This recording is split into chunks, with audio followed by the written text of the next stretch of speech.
Hello Virgo, Sun, Moon, Rising, and Venus signs. Kamusta kayo? Sana po ay nasa mabuti kayong kalagayan. Welcome back po sa Star Tarot. Kung bago kayo rito, welcome din kayo. Thank you for your support. I truly appreciate it. God bless you all, Virgo.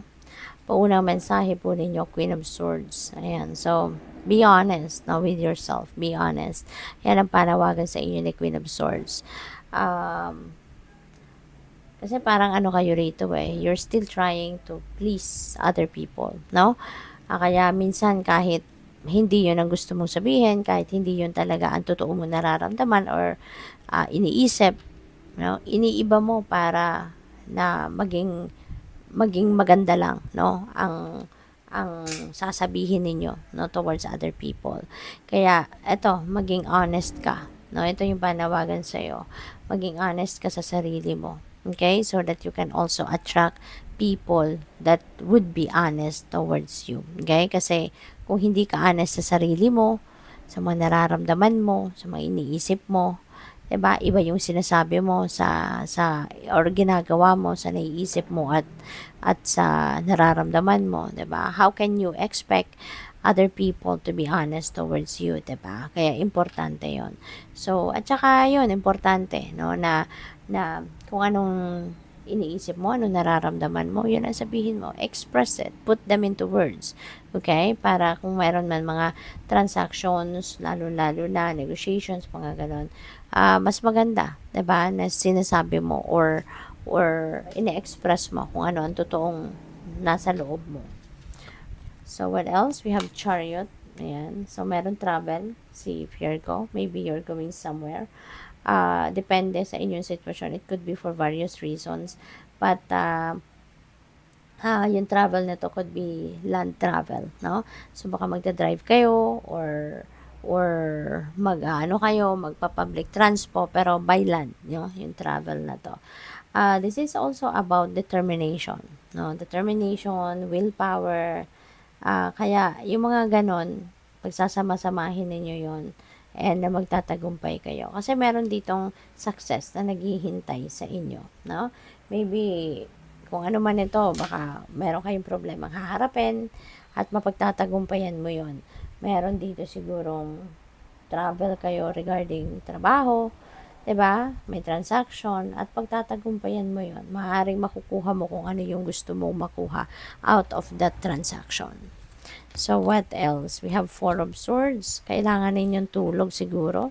Kailangan ninyo ng pahinga. Kailangan ninyo na mag-rest. Kailangan ninyo na bumawi. No? You need to rejuvenate and recuperate, recharge. Maaring napagod kayo. No? Maaring pagod kayo, maaring stressed out ang iba sa inyo. No? So, pwedeng ganon ang mga nangyayari sa inyo at this time. Pwede rin na mayroon kayong issues, no? Sa usaping puso, usaping pag-ibig. Pwedeng meron kayong kailangang pag-isipan. Maybe that is a decision that you need to make, no, regarding usaping puso or pag-ibig. So, pwedeng ganon. Or baka may problema, no? Baka may problema. Mayroong hindi pagkakaintindihan with your person. So, maaring kailangan mo na magpahinga. Kailangan mo munang dumistansya sa kanya para makapag-isip ka. So, possible na ganon. We have Hierophant. Yan. Ano to marriage card, no? So, maybe, pinag-uusapan ninyo dito pag-aasawa, pagpapakasal. Maaring yan ang dahilan ng pagod ninyo. Baka wedding prep, pinagpapagura ninyo, or baka yung proposal, hindi pa ninyo sinasagot, no? Pwedeng ganon, kaya yun ang pinag-iisipan ninyong mabuti. So, that is also possible. Pwede rin na meron kayong mga iniisip or meron kayong nararamdaman na hindi ninyo sinasabi, no? Pwedeng ganon regarding that. So, maaring kaya kailangan ninyo na magpakatotoo, kailangan ninyo maging honest kayo kasi this is a long-term commitment, no? Hindi ito yung parang, yun na nga man, kasi may kasabihan, 'di ba, na hindi parang kaning isusubo kapag napaso, 'di ba? So, kaya kailangan maging honest kayo sa sarili ninyo, no? I-express ninyo kung anong totoo ninyong nararamdaman. Kasi hindi nyo to basta-bastang mahihinto or mababawi or isusoli, 'di ba? We have Four of Pentacles. Ayan, this is about savings. This is about money. Pwedeng ang iba sa inyo rito, baka nagkakaproblema dahil sa wedding prep, no? May issue sa pera. Pwedeng ganun ang ganap dito. Pwede rin naman na hindi, no? This could be a different situation. This could be a calling para sa iyo na mag-ipon ka, no? Mag-save ka. Kasi maaaring masipag ang magtrabaho. You're a workaholic. Virgo is a workaholic. Tutok na tutok ka sa pagtatrabaho. Ang sipag-sipag ninyo. Pero maybe, napupunta lang sa kung saan. 'Di ba? At wala kayong naiipon. Maybe, napupunta lahat, no? Sa pagtulong sa pamilya. Maaring you are the sole provider of the family. Kaya parang lahat inuubos mo para sa kanila. Pero wala kang tinitira para sa sarili mo. So, pwedeng ganun ang sitwasyon dito. Kaya, this is a calling for you, no? To save some money. Manage your money wisely. Save for your retirement. Save for the rainy days. Yung ganun. So, what else?